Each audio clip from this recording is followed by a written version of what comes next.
Είχα διαβάσει ότι είχες τραγουδήσει σε ποιες συναυλίες, με ποιους? Pet Shop Boys. Pet Shop Boys. Έχω ανοίξει τη συναυλία των Pet Shop Ναι. Boys, του Eric Burdon, Μμμ. Hoover Phonics. Εγώ υπήρξα σε μια μπάντα 5 χρόνια που παίζαμε funk, soul, R&B. Και στη μουσική σκηνή του συγκεκριμένου στυλ στην Αθήνα ήμασταν αρκετά γνωστοί. Το τραγούδι αυτό που έχει γίνει βίντεο κλιπ είναι αγγλικό, με αγγλικό στίχο?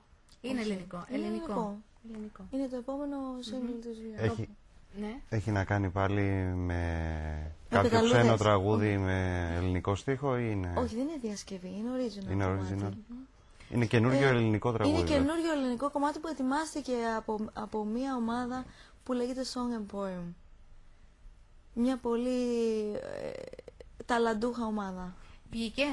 Όχι, ακόμα. δεν έχει βγει. Πότε θα κυκλοφορήσει? Αρχές Ιανουαρίου βγαίνει το άλμπουμ με αυτό το single. Είναι Αρχικά έτοιμο στα δηλαδή ραδιόφωνα. και περιμένει? Είναι έτοιμο και περιμένει, ναι, αφού έγινε το Μήπως θα βιβλίο. κυκλοφορήσει κανένα μήνα, 2 νωρίτερα το συγκλάκι πρώτα το τραγούδι? Συνήθως βγαίνει λίγο πιο πριν. Βγαίνει μέσα Δεκεμβρίου. Αλλά επίσημα η κυκλοφορία του άλμπουμ είναι αρχές Ιανουαρίου. Μάλιστα. Με ποιους άλλους έχει συνεργαστεί σε αυτό το νέο άλμπομ, τη νέα δουλειά που ετοιμάζει? Την παραγωγή την κάνει ο Δημήτρης ο Κοντόπουλος, που έχει κάνει πολλά hit στην ελληνική αγορά. Ποια εταιρεία είσαι? Στη Sony. Στη Sony. Με τη βοήθεια του Γιάννη του Δόξα, που είναι στέλεχος στη Sony, που κάνει τις παραγωγές της Έλληνας, Παπαρίζου κλπ.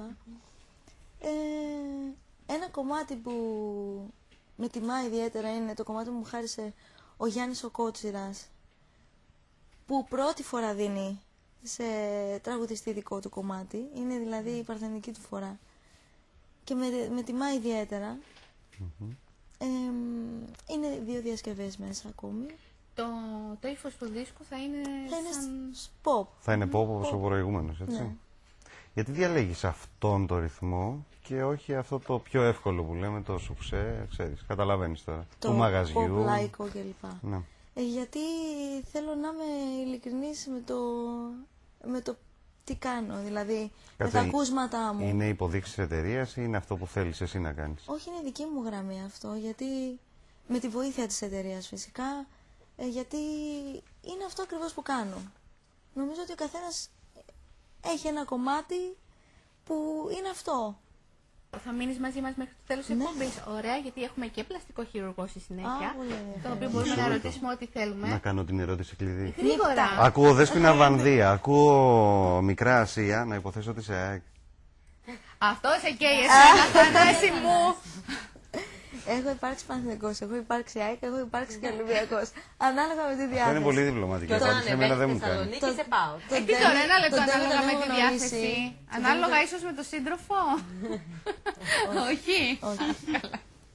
Το πήγες εκεί εσύ. Ναι, γιατί ανάλογα με τη διάθεση δεν μιλάει έτσι εύκολα ομάδα, πιστεύω.